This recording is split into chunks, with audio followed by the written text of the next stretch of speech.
struck him out. 2 balls and a strike to count on Taylor. Reyes fires, swinging a drive, deep left field. This is way back. Walk the ball. Chris Taylor.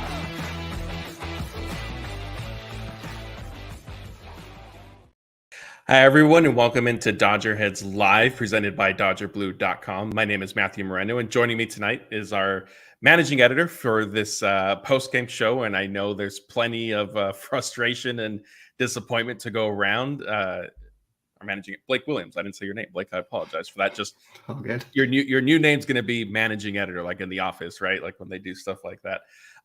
Blake, I apologize. I know the weather hasn't been great, but did you get a chance to maybe take a walk tonight or anything? I know that's kind of the big thing going around. No, I might have been the only person in the city to not walk, it seems like, because the Padres were very busy doing that tonight. Yeah, they definitely were. The plan for the show tonight is to review the 3-game series that the Dodgers just completed with the Padres. We're going to look at the good, some of the bad, and if there are any concerning trends that have sort of started to emerge now that the Dodgers are more than 2 weeks into the regular season. And we also have several injury updates to go over, and unfortunately not all of it is encouraging. But before we do that, just a reminder, if you want to participate and are watching this live on YouTube, please remember to subscribe to the channel, ring the notification bell, and also the last thing that it helps us is to like this specific video as well as you're watching this. On Facebook as well, definitely like the post there. And we want to thank everybody who's watching on Twitter. And if you're listening after the fact via podcast, please subscribe, rate, and review. Blake, really quick before we get into anything, our good friend Anthony, who's part of our staff, he says the Dodgers just issued 3 more walks since we started this show. So we'll see. Maybe there'll be a reliever that comes in and is able to strand those guys. I think 3 more walks would tie the record in the NL. That I think the Brooklyn Dodgers hold it tied with 2 other teams. So congrats to the Dodgers on that then. Yeah, there we go. So let's get into it. You know, after splitting the first 2 games, the Dodgers and Padres, the Dodgers, lost the series finale to the Padres 6-3. There was yet another rain delay, which, you know, they say it never rains in Southern California, but man, this weekend has been a completely different story. And of course, that's not really what everyone certainly cares about right now. Wasn't a banner night for Dodgers pitching. I mean, there's really no way around it. As you mentioned, they combined to issue 14 walks, which is their most since 1962 and also the 4th most overall in franchise history. 8 of those were by James Paxton, who somehow only, allowed 3 runs. As you know, he pitched into the 6th inning. He didn't get an out in the 6th. One of the runs that was charged to Paxton was scored while Ryan Brazier was on the mound. That the game remained tied into the 7th inning when JP Fireisen came in. I'll pause kind of the recap and review right there. Blake, obviously, Daniel Hudson, Evan Phillips weren't available tonight. So Fireisen, in some sense, was sort of the choice by default. But is there someone else maybe you had in mind that you might have gone to with the top of the Padres lineup due up? Yeah, but he's in AAA, and it's Kyle Hurt. I don't think the Dodgers have many good options right now, especially when Phillips and Hudson are down. So it kind of limits what Dave Roberts can do. I wouldn't say going to Fireisen there was the best decision, considering he hasn't pitched in quite a while, or at least not pitched a lot in quite a while, and he's still kind of rusty, shaking off, seeing if he can actually get back to form. So it was an interesting decision, but at the same time, his hands were kind of tied. If he goes to Alex Vesia or Michael Grove or something, then people are complaining about that. So it's what do you do there in that situation? Yeah, definitely a tough situation. We're going to get into the bullpen specifically and what's kind of, if there's a fix right now. And Blake Treinen is related to that. And we have an injury update on him that we'll get to later on. So Fireisen's appearance starts with a walk, single, and walk. So bases are loaded pretty much right away. Nobody out. He does get Machado to pop out, which I think was significant. But then Jurickson Profar, who seems to be everybody's favorite one way or another this weekend, clears the bases with a double. Dodgers don't end up overcoming that 6-3 deficit, like I said. And as you guys saw on the banner, if you're watching this, they end up losing the rubber match, drop 2 of 3 to the Padres. And I do see in the comments, Mike Schilt has joined us again tonight. Mike, thank you. You did a pretty decent job managing. Also, Mike, if you could tell us maybe what was going on while Peralta was on the mound. That would be a little bit helpful. We saw you getting upset as the baseballs were being thrown out of the game. But anyway, there are a lot of different directions we can go in, and we're going to try to touch on everything. Let's start with James Paxton. Like we mentioned, the 8 walks obviously stick out. It's a career high for him, the most by any pitcher this season. For comparison, Paxton had 5 walks in his Dodgers debut and then cut that down to 1 against the Twins last week. And he said, throwing strikes, getting back in the zone was certainly a focus for him. I think every pitcher obviously wants to limit walks.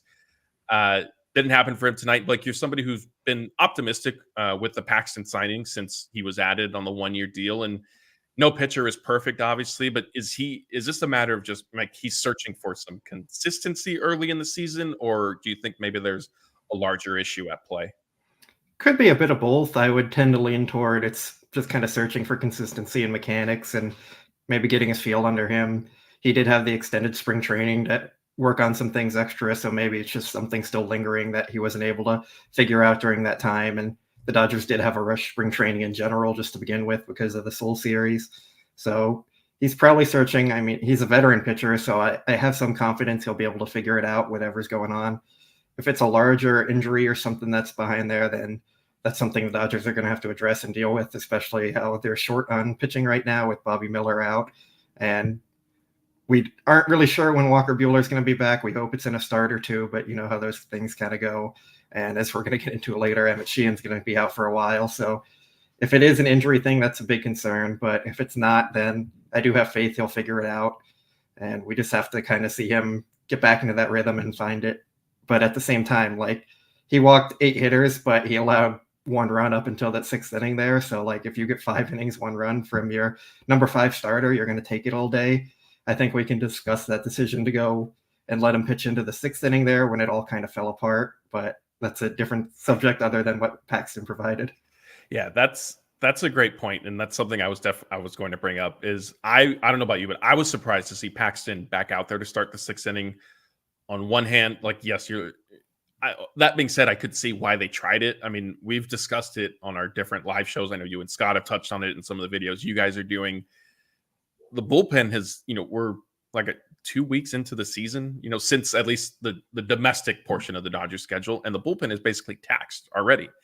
And that's not necessarily something that you see this early in the year. Ideally, short for a team like the Dodgers, if you, no disrespect to the Marlins, but a team that's struggling, not winning a lot of games, your starting pitchers probably aren't going very deep. Like, these are issues that you would expect to see. I know the Dodgers have been dealing with injuries, and they've mounted more so recently. But they're handling the bullpen with significant care. They're shorthanded on 2-3 nights out of the week, and so that, I guess, is why they tried to sneak Paxton through, at least to get maybe another out or 2 in the 6th, if not through the entire inning. Yeah, I think that makes sense. And like we were just talking about, they don't really have options you trust in the bullpen necessarily. So if you're taking like pushing Paxton another inning versus going to JP Fireheisen or Michael Grove or someone like that for that inning, like, you kind of have to pick and choose your battles there.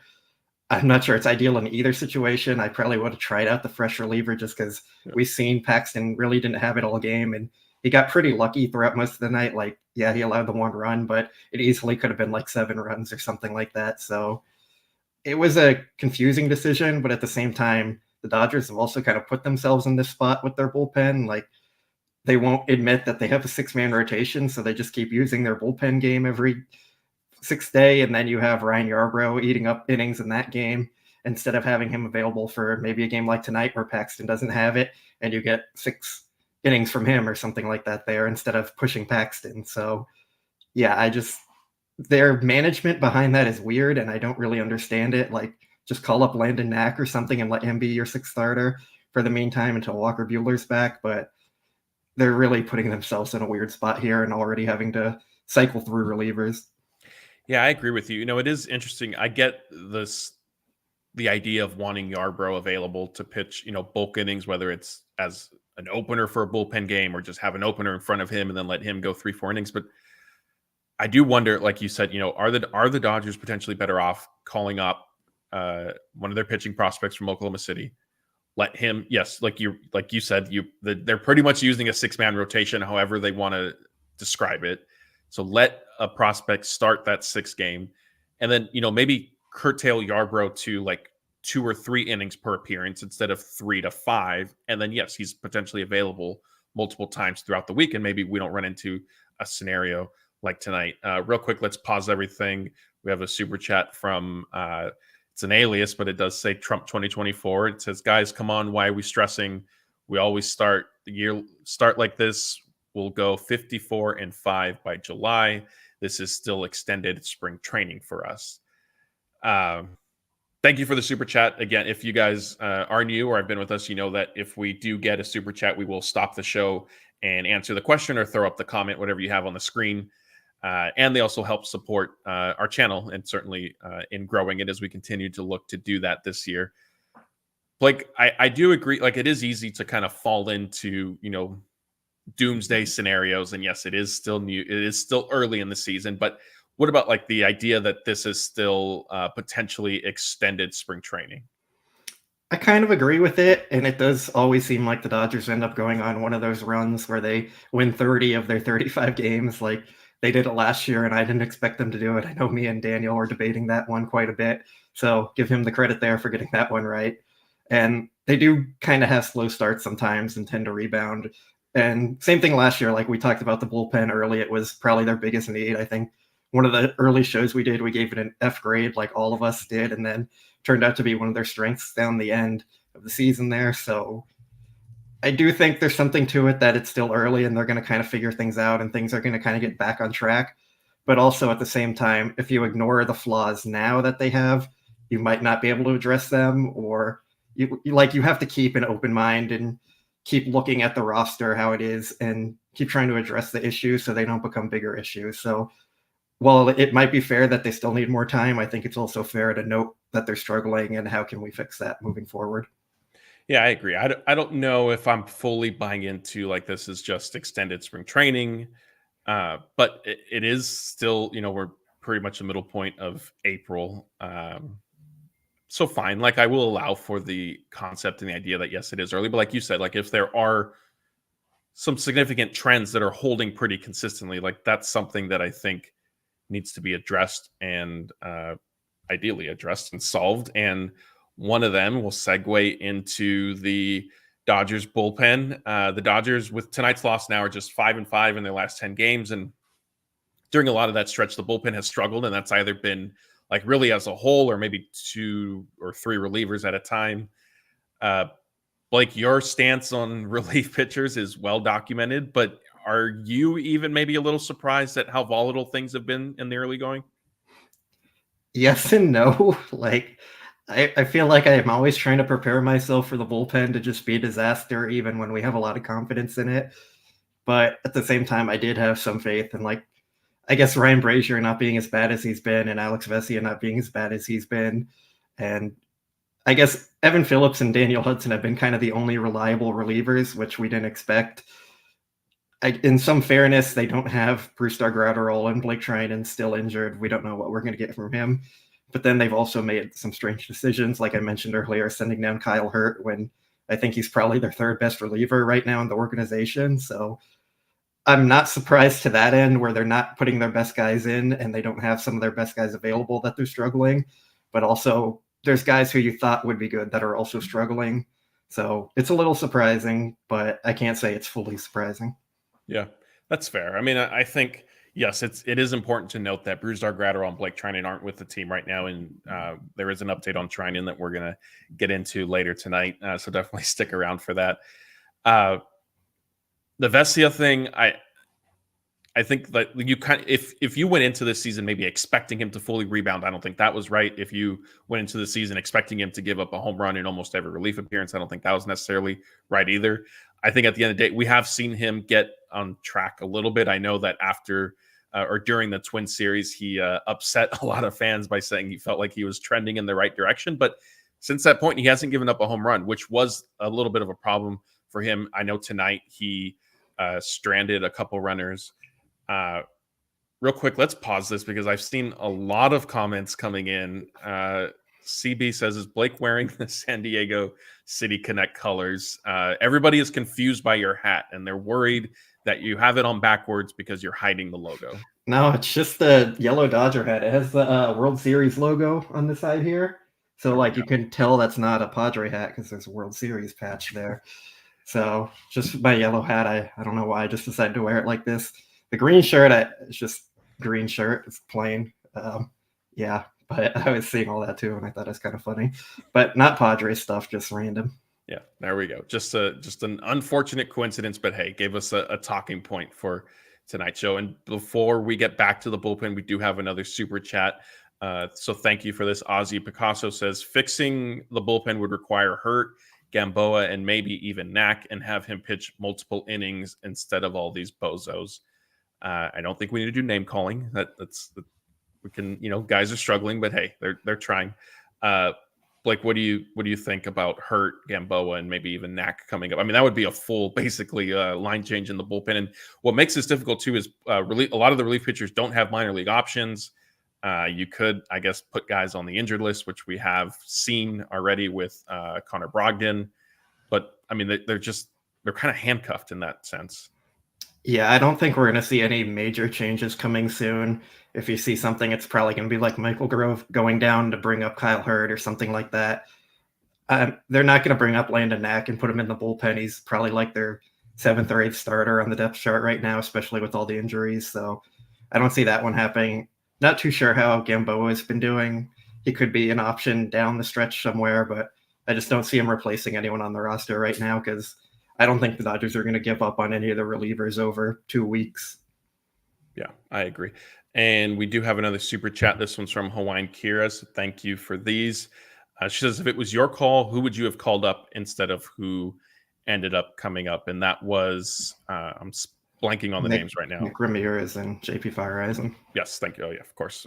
Both who pitched tonight.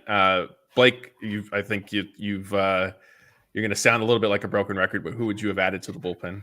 I'll mix it up and say Nabil Chris-Matt just for Scott here, and also my guy Kyle Hurt. All right, yeah. So those are Blake's 2 choices. I do agree. I mean, I think those are 2 guys that would make sense. I know that part of me felt like when they sent Kyle Hurt down early in the season, that it made sense. He was going to get back to starting. At least Dave Roberts has maintained that that's the role they see him in. But Hurt starts have been like 2 innings at a time, 3 innings at a time, maybe. Like, I don't think he's really stretched out yet. I don't know if that's just because he's building up type thing, or if like they're just using him in that role for whatever reason. But yeah, I think Kyle Hurt is somebody who could certainly help, and that ties us back into the bullpen. We're going to get into it later. There are some injury factors, obviously, but in the meantime, short of cycling through a bunch of different relievers at one time, is there anything that is there 1 or 2 like quick fixes that you think the Dodgers could look to kind of stabilizing this group? Is it just getting a long start from your starter to eat up innings to then just reset things? Is it pitch sequencing maybe? I'm not sure if there's an exact one answer. I think we talked about with the pitching arm injuries, it's kind of the same concept there, where there's just so many different factors coming into it that you can't pinpoint one thing. Personally, I would say get that actual 6th starter in there so you don't have to kind of burn your bullpen every 6th day and then go back and find other options to fill the other innings later in the week if your starters don't go deep into the game. So that's probably what I'd say for now, because I don't think they're going to replace any of their guys. I'm not sure if there's any changes or anything. I'm not a pitching coach. I'm sure Mark Pryor is trying to work his magic and figure some things out there. So I would just say try and cut down on their innings a bit and get that 6th starter. Yeah. All right. Well, we'll have to see. So one of the few bright spots from the weekend was Will Smith's reaction to whatever Jurickson Profar had going on Saturday night. And if you missed it somehow, Gavin Stone was absolutely rolling when Profar squared around to show bunt. He was leading off the 5th inning. At the time, Stone still had a perfect game. The next pitch after that was inside, and it was up a little bit. Nothing really egregious. I mean, I think it was just like your average kind of up and in pitch. But Profar took exception to it for whatever reason. He kind of he stared at Stone, had some words for him. Will Smith then stood up for his teammate, had to, the home plate umpire had to kind of keep him separated from Profar. benches cleared, although, it wasn't really all that hostile. You had Manny Machado getting a last handful of sunflower seeds before he sort of jogged out there. Shohei Ohtani, who kind of stood there like he was smiling, staring. I forget the Padres reliever's name. Matsui, I think. Is it Matsui? Let me see. We could probably look that up. But I think he's also from Japan as well. So didn't get too crazy. But then the most probably surprising of it all is Will Smith then does a post-game interview with David Vassay on the field, and completely, like, in my opinion, out of like nothing I've ever seen from him. Will Smith said, quote, talking about Profar, "I don't know what his deal was. He thought we were trying to throw at him. I don't know why we would have thrown at him. He's kind of irrelevant, but I don't know. He started mouthing off and everybody came out. I don't know why he was throwing such a big deal about that." End quote. Blake, would you ever have predicted Will Smith taking, any sort of shot like that? We've been, we've interviewed him. We've been part of interviews with him. Is this something you would have seen coming? Yeah, I was completely surprised by that quote. For context, for like all the people who don't know, it is incredibly hard to get a good quote out of Will Smith. Like, you can ask him pretty much anything and he'll give you a very short answer that doesn't say a whole lot. Like, it's fine. That's who he is. So when I heard he said that, like, I was just very shocked. I'm very surprised he said it too, because the Dodgers typically aren't a team that likes to give away like that bulletin board material. They usually kind of focus on themselves and say, like, we're going to do our thing. If they want to go do something else or different, like, it's not going to affect us as much. Like, we're just going to keep doing our own thing, focus on ourselves and kind of ignore the noise. So for him to come out and kind of give them that bulletin board material kind of told me like he was pretty upset about the situation, because I don't really see any other reason he'd actually speak out about that, especially like to that extent. Like, it's one thing to just say, yeah, he was probably lost on the account. I'm not really sure what happened there, but we've kind of moved on from that. So for him to like really say like, oh yeah, he's kind of irrelevant, I don't know why he's causing these issues, definitely caught me off guard there. Yeah, and Hawaiian Kira says, LOL must be the best quote of his so far. I mean, quickly looking, like trying to think back through Will Smith's interviews since he's been up, I have to agree. Like, I don't think there might have been one or two times where maybe he has unintentionally said something funny, or just he has a little bit of a dry sense of humor. So maybe something like that came across. But in terms of like a quote really sticking out, I definitely think this is it. It is worth noting that when Smith was then approached by Sportsnet LA and reporters in the clubhouse after the game, and it was brought up again, he was much more subdued. He still expressed some dismay and confusion with Profar, but he definitely didn't call him irrelevant again. Blake, then, so that's Saturday night. Now, Sunday, we're back. It's a national broadcast, ESPN Sunday Night Baseball, which I know everybody loves. And in kind of a fun coincidence, if you will, Profar was mic'd up for Sunday Night Baseball. And I know it did get brought up. So what can you tell us that he said in case people missed that? Yeah, so Profar pretty much took credit for it. He said he kind of got lost in the situation and didn't realize what was going on fully there. He basically said, like, yeah, I get now that it was a perfect game going on and they weren't going to try and hit me and put a runner on base, especially in a close game. So I do think we have to give him some credit and props for being a bit of a pro about the whole situation and not coming out here and like kind of trashing the Dodgers back. And just, you don't want to make these things into bigger narratives. Like, just move on from it. It's not going to matter. No one's going to care about it in a week or anything. Like, I'm sure it'll come up a bit on social media throughout the season and maybe for the next few years, but like, none of the players really care at the end of the day. They're just doing their jobs. So it's good it didn't get more blown out of proportion. And I do tip my cap a bit to Profar for taking credit for his mistake there of starting that kind of whole benches clearing argument. So I'll push back a little bit. Two things. One, yes, great. I will give Profar credit for not, like responding to Will Smith and getting upset type thing, if you will. Fine. But the whole, I didn't realize he had a perfect game thing going, like, fine. But also that pitch really wasn't even anything egregious. Like, it wasn't at his head. It wasn't behind his back. Like, it was just a pitch that was up and in, that if you watch baseball, you see hundreds of, maybe thousands of them in any given season. So that's that. Two, maybe this gets swept under the rug, but let's also remember Clayton Kershaw and Profar got into it at Petco Park back in 2021. And just as a refresher for that was Kershaw was upset with how Profar swung at a pitch. A check swing strikeout was overturned because Profar said that there was catcher's interference. He kind of got upset with the umpire, and then the umpires ended up reviewing it.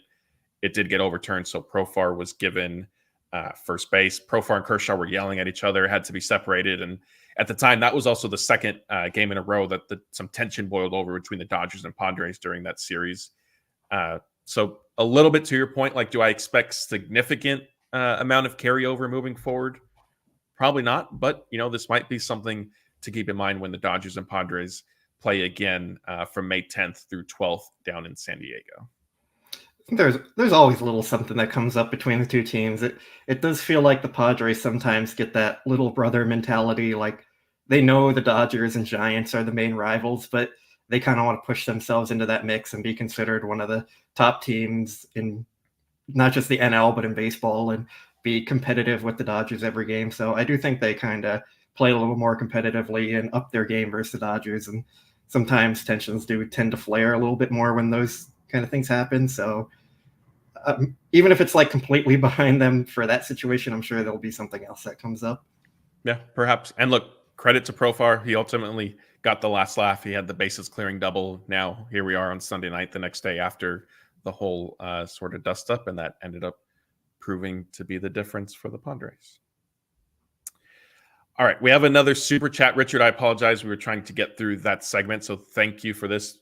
$20. Definitely, Blake, we could take this, maybe get Ian to deposit it to us so we could go work. I guess Lazy Dog, is that your favorite restaurant right now? It's been pretty good the last few times I went there, yeah. And so either that or we'll add it to the Japan fund, in case MLB does eventually announce opening day there next year for the Dodgers. But Richard's comment is, that was embarrassing for the Dodgers and the organization. Feyereisen needs to compete. He didn't even do that. He crapped all over himself. Bullpen needs to take pride in their craft or get the hell off the mound. I'm going to pull this down just so that we don't have Blake's face blocked.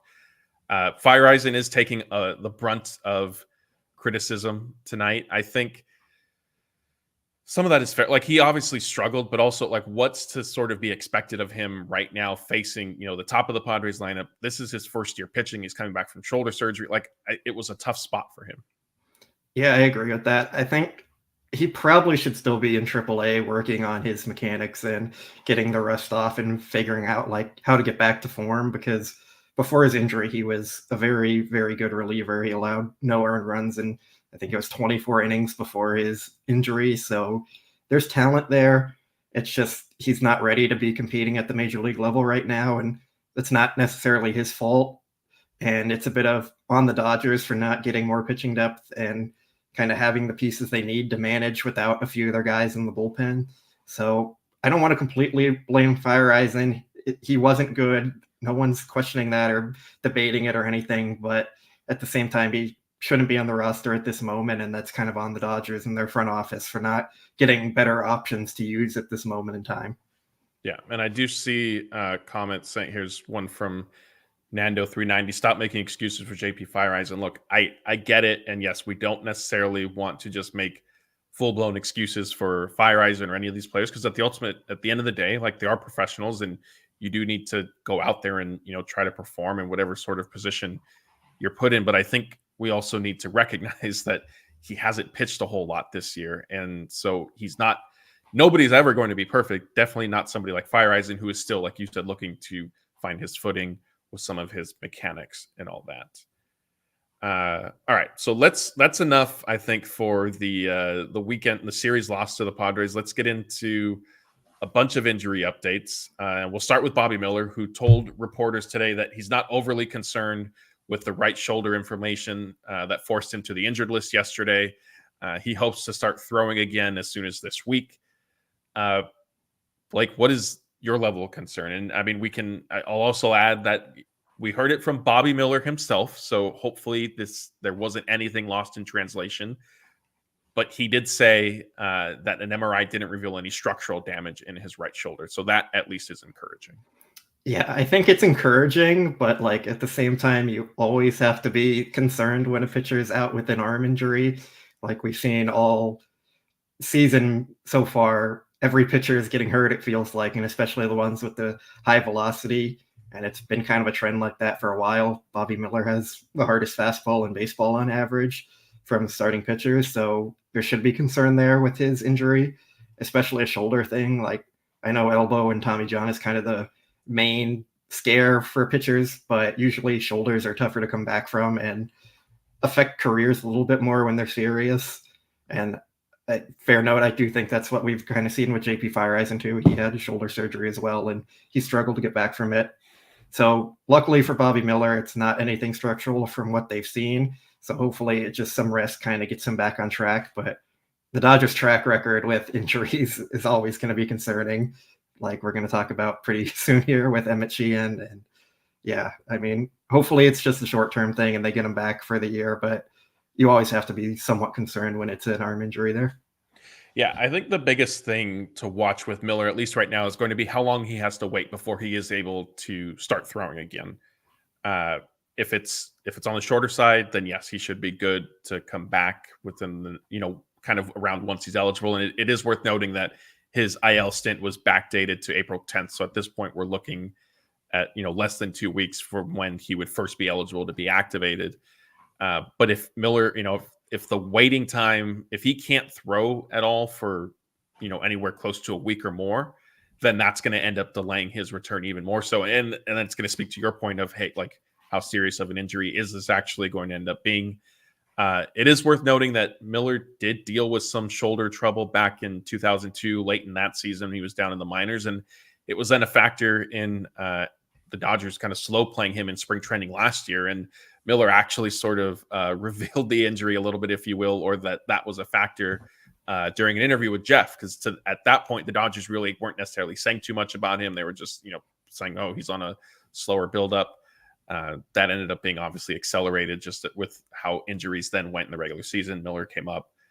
So, I think realistically, we're probably looking, my guess would be at least another 10 days to 2 weeks before he's back. Yeah, that probably sounds right. I'd probably say closer to the 2-week mark there, and we'll see. Hopefully it's not as bad. Like, that's all we can kind of say right now, just hoping that it's not too bad, because he should be a big part of their rotation and season moving forward as long as he's healthy. Yeah.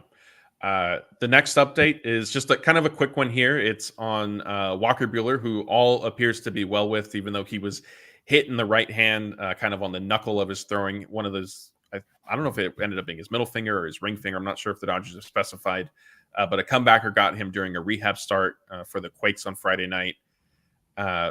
So Buehler is okay, but Blake, even though that is the case, like, his outlook has changed a little bit because he only threw 27 pitches for the Quakes before needing to come out after 2 innings.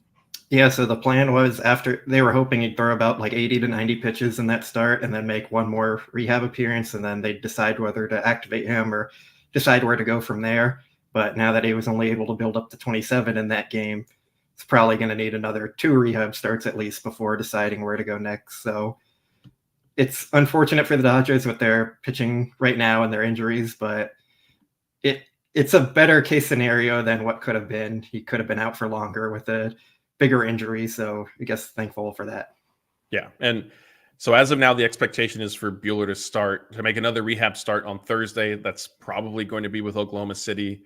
And then, Blake, as you just said, my assumption is he'll then make another one, just because the Dodgers do want him to get sort of stretched out into about 90-ish pitches before he potentially comes off the IL.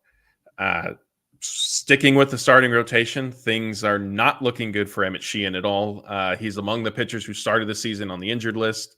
Back in spring training, he was said to be dealing with some general body soreness. Then it was called right shoulder soreness. But the official designation for Sheehan's IL stint then was right forearm inflammation, which is always a little bit concerning. Blake, what did Dave Roberts have to say in today's update? Yeah, so Dave said Emmet Sheehan was shut down from throwing again. He hasn't been responding like they wanted him to, and it's become a long-term situation for them. So unfortunate, because they originally said it was just the body soreness and they would hope he would be back pretty soon, but now we're looking at longer than 2 months, 3 months, something before he's back, and maybe even longer than that. So it's tough because he was a promising pitcher for them, and he could definitely be helping out either in the rotation or their bullpen right now. So hopefully he can get back at some point this year soon and help them out, but it's not looking very optimistic about that. Yeah, so it is also, I do want to point out that Sheehan started the season on the 15-day IL, then he was transferred to the 60-day at some point. I forgot the exact date after that, but that made May 18th the earliest that Sheehan would be able to be activated. With Dave Roberts' comments today, like that's obviously not happening. What I'm more worried about, honestly, and Dave didn't necessarily allude to it per se, or he didn't outright say it or suggest it, but I feel like kind of reading between the lines a little bit. I'm worried right now, as if Sheehan needs any sort of potential surgery that's going to possibly knock him out for all of this season, and then depending on what type of operation he may need, some of next year as well. Real quick, kind of related to all this, normally says this whole injury talk is a rerun from last year. Pitching is still shallow. Do you feel like things are kind of trending in that direction, or are there enough maybe guys who should get back healthy that things could end up being okay? I think it's somewhat of a rerun from last year, except for they have two elite pitchers at the top of their rotation rather than having Lance Lynn and a mix of guys who were kind of figuring things out last year, or Kershaw pitching through the injury. I don't want to say like we have guys coming back, because I feel like that's been said every year, and then there's kind of mixed results on who actually ends up coming back. They were kind of counting on guys coming back in 2022, and I don't think any of them ended up coming back. So yeah, I wouldn't say it's totally a rerun because they have more talent on the staff this year, but the injury side is definitely a rerun. But at the same time, like I think every team in baseball is kind of talking about that right now. Like no pitching staff is healthy or going to stay healthy, and no one has enough quality depth to kind of get through the season. And that's why you see teams are going to end up at the trade deadline adding more pitching like they always do, and sellers that it doesn't really matter for, they're going to sell those pitching pieces off to get prospects and future pieces. So that's just kind of how it always goes. And specifically now with all the injuries, you're probably going to see it a little more. Yeah, fair enough. Let's see. Our final injury update is on Blake Treinen, and maybe in the least surprising news ever, his injury turned out to be more than a bruised lung. I know that might be a little shocking that a line drive to the chest actually did some significant damage. Treinen revealed that he suffered fractured ribs as a result of that kind of late in spring training. He initially was diagnosed with the bruised lung because an X-ray and CT scan both came back negative. You'll remember Treinen traveled with a team to South Korea. He was expected at that point to be, I think he even threw maybe a bullpen session, or at least from flat ground before the Dodgers left. So he was expected to be on their opening day roster. Then when they set that for the Seoul series, he was among the pitchers who started it on the IL. They thought maybe that then ruled him out for, the domestic opening day. Now the rib fractures, it's concerning, I guess, but Blake, you and I have kind of been in the same boat here as Treinen's absence kept lingering. So I imagine not too much surprise. Yeah, I just feel like it's going to be a broken record talking about the Dodgers and their injury updates on pitchers. It's always, yeah, he'll be back soon. It's so minor. And then, oh, it's probably going to be a little longer than we first anticipated. And then it turns into, oh, maybe he's out for the season. We're not sure yet. We're hoping he can come back. And then he's out for 2 years. So that's just, it seems like the trend with them. Like, I know it's not actually that bad, but it does happen a lot where it's like, you just kind of expect it at this point. So hopefully Treinen does get back at some point soon, because he would definitely help out the bullpen, but we'll have to see when that actually happens. Yeah, and it is, at least in Treinen's case, he faced hitters at Dodger Stadium today on Sunday. He's expected to do so again later this week, I believe, maybe do so 2 more times. And then the plan is to start a rehab assignment. Now, a rehab assignment for a relief pitcher is certainly much shorter than a starter, because he's not having to get built up to go, 4, 5, 6 innings and all that. So, maybe at this rate, beginning of May, we're looking at with Treinen, which all things considered wouldn't end up being too bad. But again, it's just kind of funny to see how his injury has the different twists and turns, because Dave Roberts was asked about it recently. Did he have any sort of setback, which I guess he technically didn't, but also at that time it wasn't disclosed that, oh, well, no, he had the fractured ribs instead of just the bruised lungs on top of it. All right. Well, that does it for kind of our planned show tonight. So now Blake and I will turn it over to you guys to answer questions. And I did see, I think we had another super chat come in. So let's start with this one. Ozzy Picasso, who's been spending tonight. So thank you for that, Ozzy. He says, can't believe Jansen trade doesn't sound too bad. Like this was something that there was, a lot of smoke on early. I think in spring training, it's cooled off since then, but the Red Sox obviously don't appear to be going anywhere at this point. Do you see maybe a Kenley trade possibly resurfacing? Yeah, those discussions were before they traded Margot and re-signed Kike, and That's right. There's some talk about Margot potentially being in that deal for the Red Sox. So it wouldn't shock me if it comes back up again at some point. I think the Red Sox are going to be sellers, and the Dodgers certainly need relievers. But I also question if they'd want to move Evan Phillips out of the closer role to bring in Kenley, or how willing Kenley would be to accept the non-closer role. So it might not be the cleanest fit there. So if they want to get Evan Phillips back into like the fireman role than the closer role, makes a ton of sense.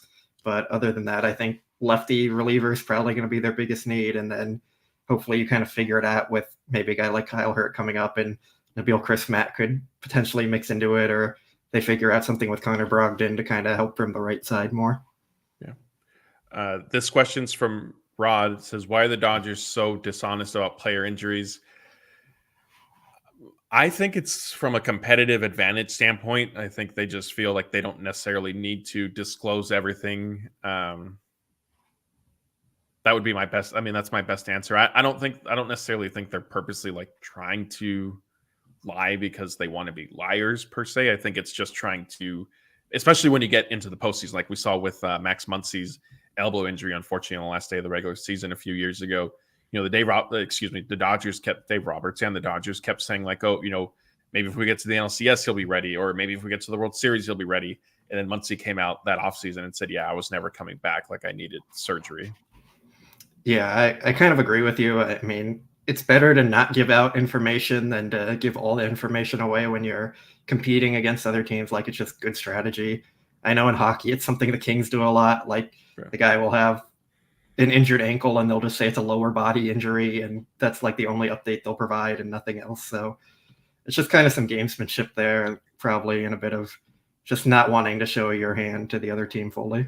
Yeah. We're getting some good questions tonight, so hopefully we're going to be able to answer most of these. But just as a reminder, if you could please start it with the word question in all caps, that helps Blake and I sort of pick it out as we're scrolling through all the comments. This one's from Joe Punk.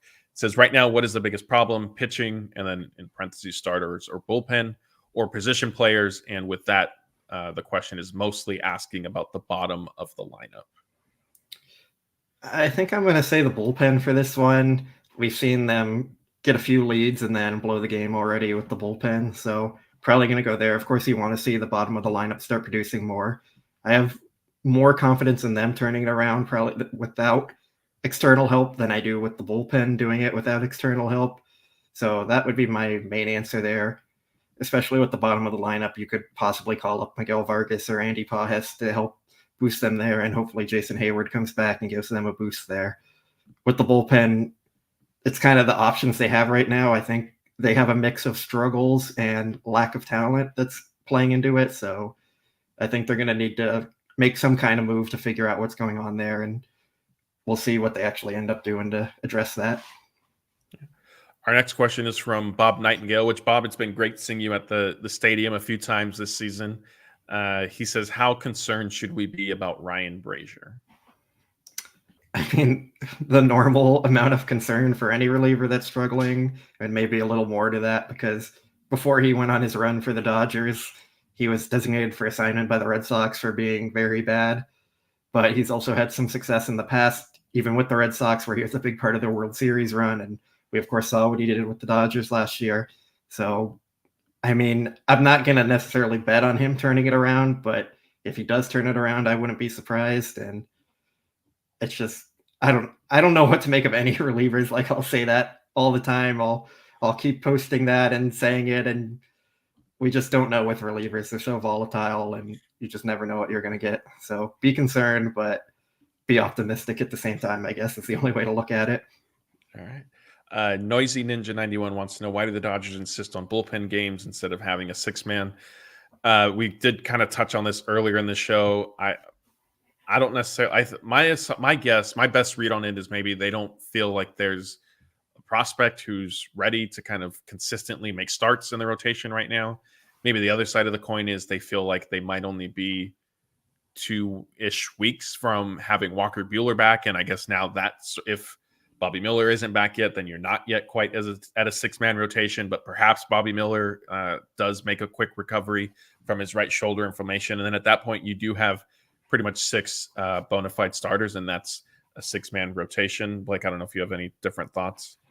My thought with it is even if they don't feel like they have someone that's ready to come contribute, I feel like that would still be better than burning out your bullpen and potentially costing yourself other games.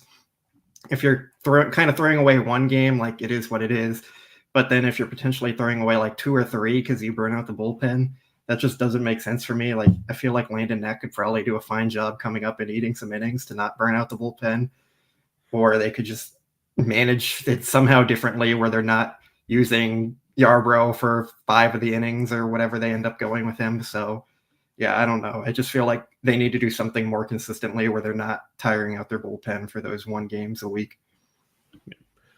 Hawaiian Kira wants to know, what's your grade of team performance so far? I think you and I, did we answer this last week or was it 2 weeks ago maybe? Or did we do a Ohtani grade? I remember we gave grades for something. I remember we gave grades. I think it was for Ohtani and Yamamoto and Glasnow maybe. Okay. I think we just did it for Teoscar, something like that. Let's do it for the team right now. What grade are you giving them?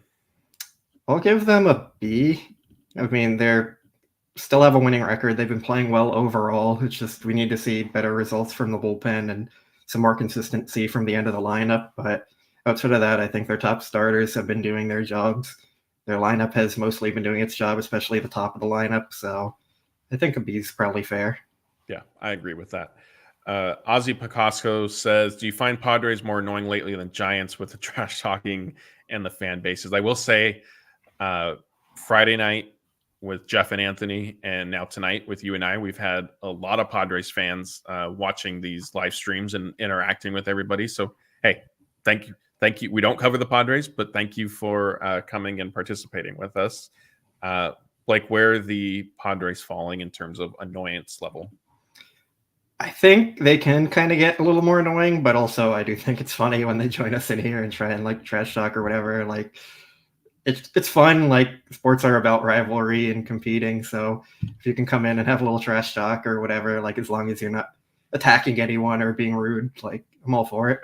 Yeah, I agree with you. I think the thing that I still sort of come back to, which I don't understand, is from Padres fans specifically, we get a lot of, Dodgers won a Mickey Mouse World Series in 2020. It doesn't count, this and that. So look, fine. Like if that's what you think, then okay. But I still have yet to hear an explanation from the Padres fan base on their World Series type parade after advancing to the NLDS.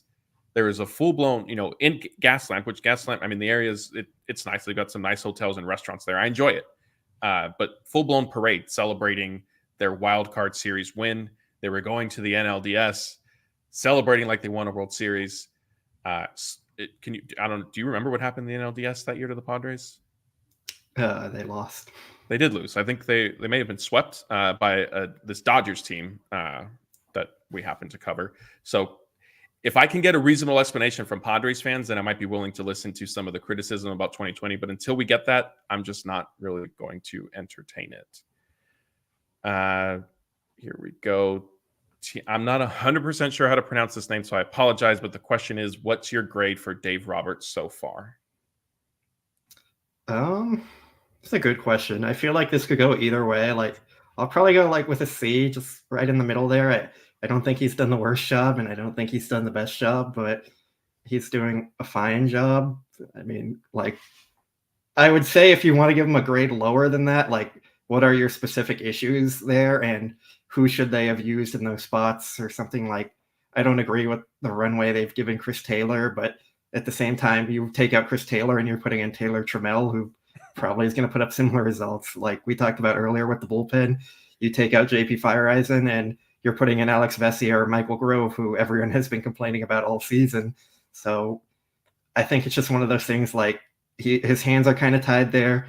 Could he do some things better and differently? Like, sure, I think every manager can, but like there has to be an actual explanation to say what he could have done better to actually give him a worse grade.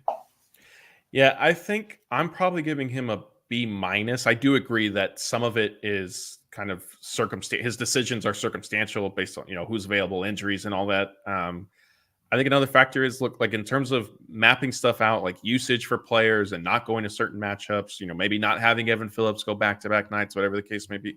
Like that's not necessarily just his decision. So I think he then operates kind of within those parameters, and that's why some of his in-game decisions then get scrutinized externally more so than they would on the inside. I will say, you bring up Chris Taylor, it is a little interesting that Dave Roberts did say, I believe it was Friday, right, that he wants to give Chris Taylor some opportunities to get out of his slump.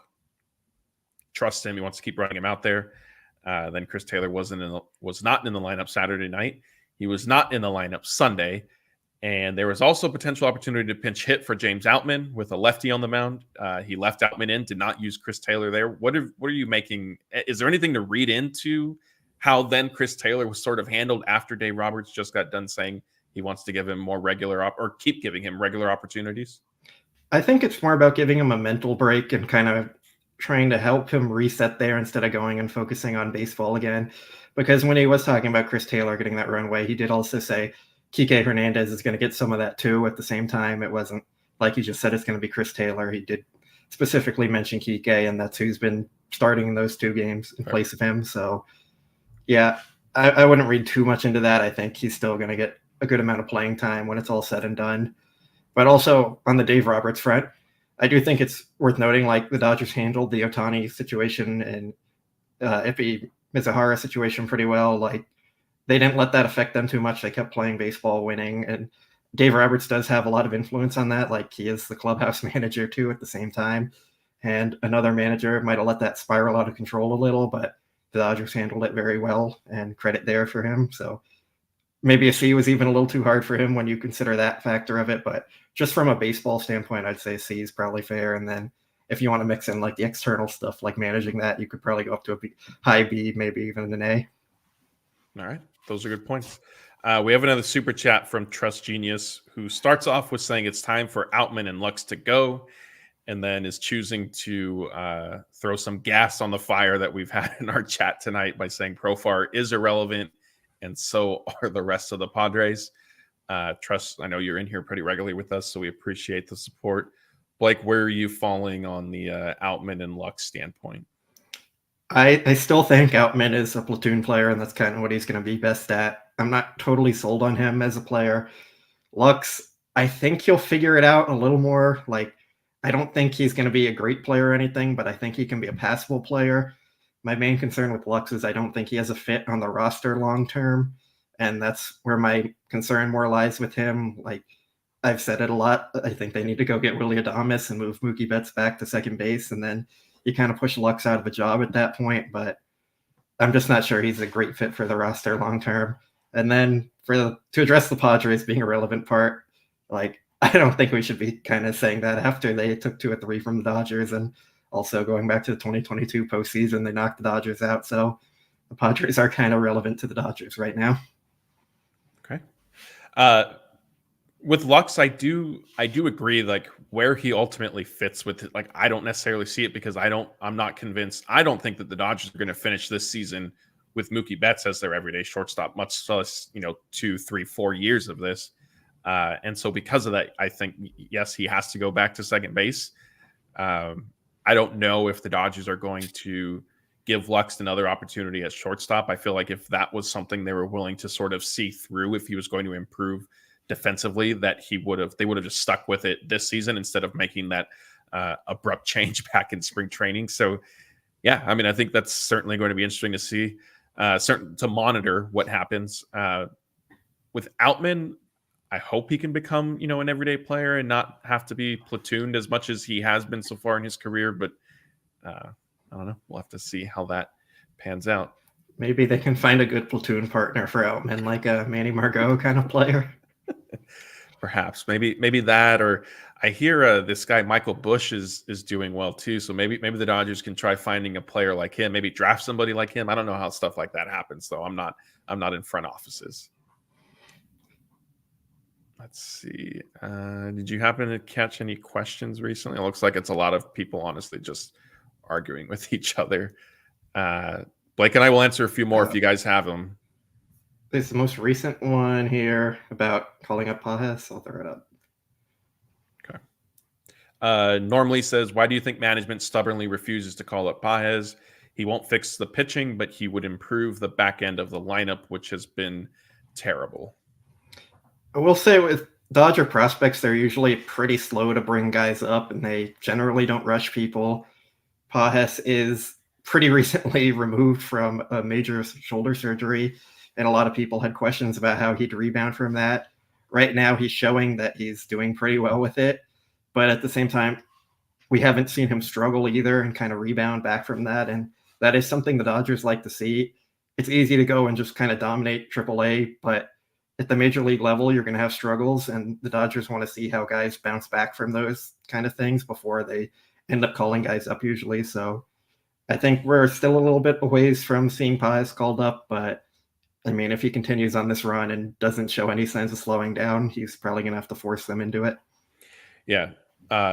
Norm, also, I just want to let you know, good job with your profile picture. The fact that it was Avengers is the only reason Blake picked it. It was a good question, but Blake also loves the Avengers, and so he enjoys that.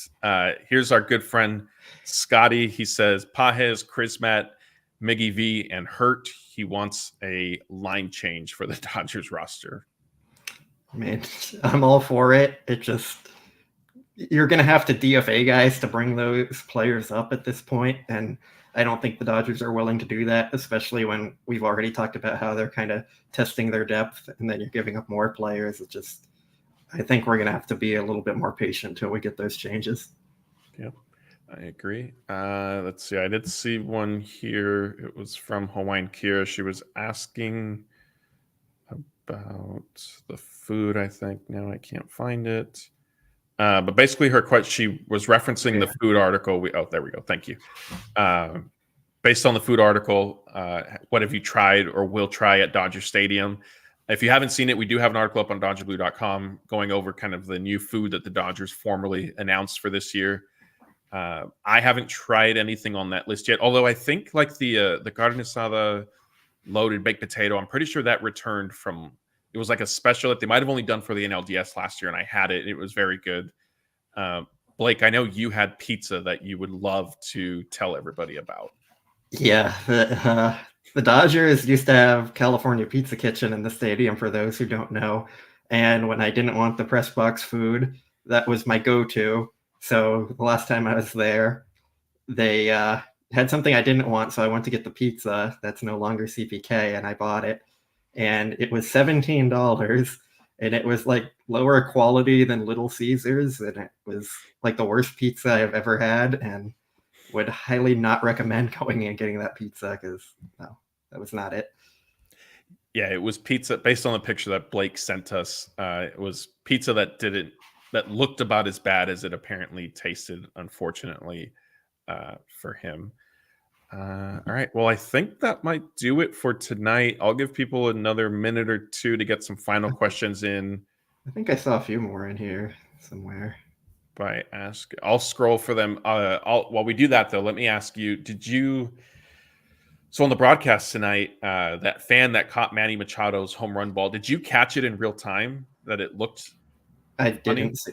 Okay. I think I was tweeting about it.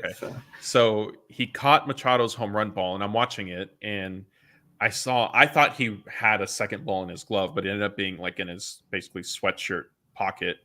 He threw that one back and kept Machado's home run ball. This is and then Buster Olney, ESPN sent Buster Olney out there to have him talk to the guy. It's a trend, or it's not a trend. It's an act or a strategy that I know people who sit out in the pavilion do that for this reason. Where do you fall? Is that something you're doing, or if you catch an opposing home run, if you want to keep it, you keep it no matter what? Oh, I'm absolutely keeping it. I don't care what the fans say. And I think the concept of throwing the home run ball back on the field should be left to Wrigley because that was their thing forever. And no other teams were doing it. And then just kind of randomly started happening at other stadiums too. So that's a Wrigley tradition. I just say keep it there. Keep your home run ball if you catch one and just kind of enjoy that souvenir because you're probably never going to do it again. Yeah, I agree. I think if you want to throw it back, then go ahead. Like, I don't think there's any harm in that. But if you do want to keep it, then yeah, like just hang on to it. Like, who cares if people are, yelling at you to throw it back or booing or whatever the case may be. I didn't Throw up this one. We got a Bo Bichette or Willy Adames question here. I'm on my Willy Adames train. I'm going to keep pushing for that one. I think part of it is because Adames is a better defender, and I think that would very much fit into what the Dodgers need, especially on the left side of their infield there. And I feel like when Bichette gets paid, he's going to get a much bigger contract, and I'm not sure the Dodgers are going to be willing to commit to something like that with the highly paid players they already have. Whereas Willy Adames, you can probably get on a more reasonable deal. It's still going to be a good amount, but it shouldn't be like the Bichette kind of tier. Here, Solon Style says we're discussing the home run balls. Give it to a kid or something if you want to give it away. I do agree with that. Like, if there is a kid sitting around you, like, just hand it to them instead of throwing it back onto the field. Here's a question about do there need to be any changes to the batting lineup? And I don't know if this is maybe if we could get a follow-up comment that would help for a little clarity. Is this more like lineup order or just maybe who is starting? Because, I mean, the top, 5, 6 are pretty much locked in, right? Whether between if you run it down through Muncy and Teoscar Hernandez. So at that point, then you're just looking at the final, 7 through 9. Yeah, I don't think we're going to see any changes player-wise at this point, especially because, like you said, the top 6 is locked in, and then the 7 through 9 spots are going to rotate throughout the season pretty consistently. I don't think you're going to see anyone stuck there for a good amount of games. Maybe Lux in the 9th spot, but even then, he's been platooned a bit. So, yeah, I think we're going to see a lot of changes just from those guys being substituted out. If you want to make an actual change, calling someone up from AAA or making a trade, I think you're going to have to wait on that one a little bit longer. I don't think they're giving up on any of their guys. Maybe you see Taylor Trammell get DFA'd and Miguel Vargas or Andy Paez gets called up, but even then, you're going to have to send one of those guys down anyways for Jason Hayward when he gets back. So I just don't really see anything major happening. Yeah, not to anger you, but your buddy normally says no on Adames. It's just another Chris Taylor. Well, that's a Marvel picture, so we don't agree on a lot of things. Jaime Gonzalez says, even with all the flaws and being first in the NL West, do you think the Dodgers will remain status quo until the trade deadline to make any adjustments to the current roster? In terms of significant movement, yes, I think there will be changes to the roster with guys, maybe coming up either, Hayward coming back from the IL, if you will, and bullpen relievers continuing to be shuffled in and out kind of at the back end. But if you want something more significant, then yes, you're definitely going to have to wait, I think, until closer to the trade deadline. And that's not necessarily Dodgers specific. I think that's just baseball as a whole. Like, very few times between when the season starts and the trade deadline, can you remember like an early, like, significant trade happening? Does anything stick out? I think it was the Machado one, like at the All-Star break, which is the earliest I remember. Well, but that was like, wasn't it like a week or two before the trade deadline? Yeah, it was still like late into the season, but it was early from a trade. Yeah, I guess. So like that's the earliest I actually remember a significant deal getting done. Yeah, and that also might have been was it Machado and Kemp posing for that picture at second base. That might have accelerated things maybe a little bit at that point. It was obvious. GI wants to know if there's any news on Jason Hayward. Yeah, we didn't include him in our injury update, which I guess we could have. Hayward started doing some activities on Friday, I believe it was. He swung a bat, did some things. They were going to wait to see how he sort of felt physically coming in to see if his back responded well to that. We haven't heard anything since then. Dave Roberts also said he wasn't necessarily sure if Hayward would need to go on a rehab assignment or not. He said that would be a discussion that they have with Hayward just out of risk rather than automatically sending him just because he's a veteran. Blake, did I miss anything there? Dave also said they were planning on setting up some simulated live at-bats for him. Yeah. So, maybe that'll happen this week, and then Hayward's back, from by a week from now. All right, I think that will probably be it, unless we get a last question or two. I saw someone ask me about if I like X-Men, because you were saying I like Marvel, but no, I mean, I don't really like Marvel either. Matt was just joking because he's the Marvel fan and I'm the Star Wars fan, so we always kind of have a back and forth on those, but I don't even know. X-Men, it's Wolverine, I think, right? And I don't know what else they have. It is Wolverine, Storm. Never heard of that. I forget who.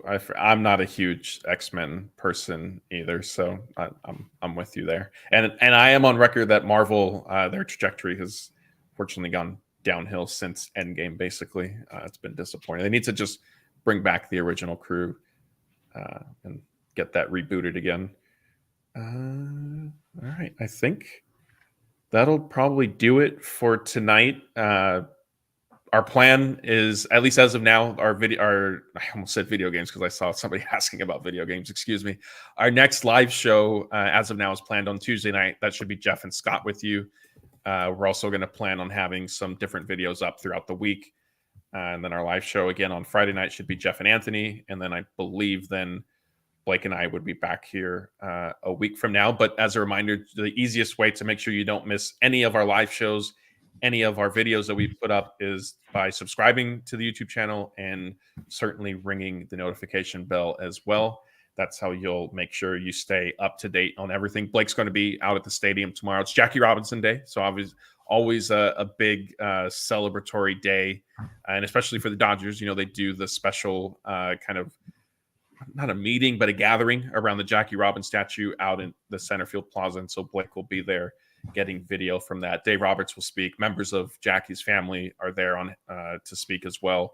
Last year, Jason Hayward also spoke. I'm not sure if he'll do so again this season, or if maybe the Dodgers will have another player do it, but we will certainly have that video up on our YouTube channel. So keep an eye out for that. So thank you, everybody, again, for joining us. We had over 1,000 people tonight. We even had a lot of Padres fans in here, and it got entertaining. And I know there was a ton of back and forth, but we appreciate you guys keeping it respectful for the most part. Once again, that's Blake. I'm Matthew, and we'll see you next time.